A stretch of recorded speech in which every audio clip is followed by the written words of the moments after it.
Okay, so an improper fraction means a fraction whose numerator or top number is bigger than its denominator or the bottom number. And whenever we have an answer that looks like that, it's called improper for a reason. That's not the proper way to have our answer. So we want to go ahead and turn it into a mixed number. And the way we do that is we divide. And if you remember TIBO, or some people pronounce it TIBO, it stands for top in, bottom out. So our top number on this first example, 16, would go inside the division symbol, and our bottom number, 5, would stay outside. And then we just go ahead and divide. So 5 goes into 16 3 times.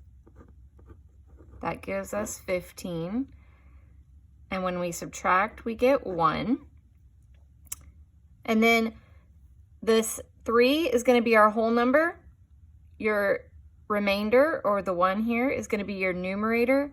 And then the 5 here is going to be our denominator. Notice our denominator was originally 5, so your denominator stays the same. So what I do is I just leave the 3 there, and then I bring my remainder up, and then my denominator stays the same. So my answer for this one would be 3 1/5. Let's go ahead and do a couple more examples. So the next one, 21 over 4, top in, bottom out. So the 21 is going to go inside. The 4 is going to stay outside. 4 goes into 21 5 times, which gives me 20. Subtract and get 1. So again, I'm going to leave the 5 right where it is, and I'm just going to bring the 1 up, and my denominator is still going to be 4.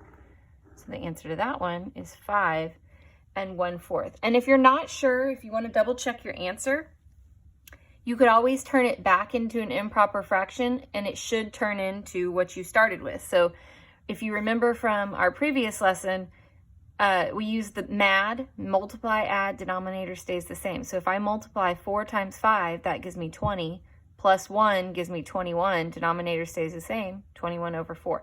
So that way I know that I did this correctly. Okay, let's do one more, 20 over 3. So top in, bottom out. 3 goes into 26 times, and 3 times 6 is 18. We subtract and get 2. So I'm going to leave my 6 where it is. I'm going to bring the 2 up here. My denominator is still going to be 3. So the answer to that one is 6 2/3. And again, as always, if you're still struggling, you may want to go back and watch the video again. Let me know if you need any more help.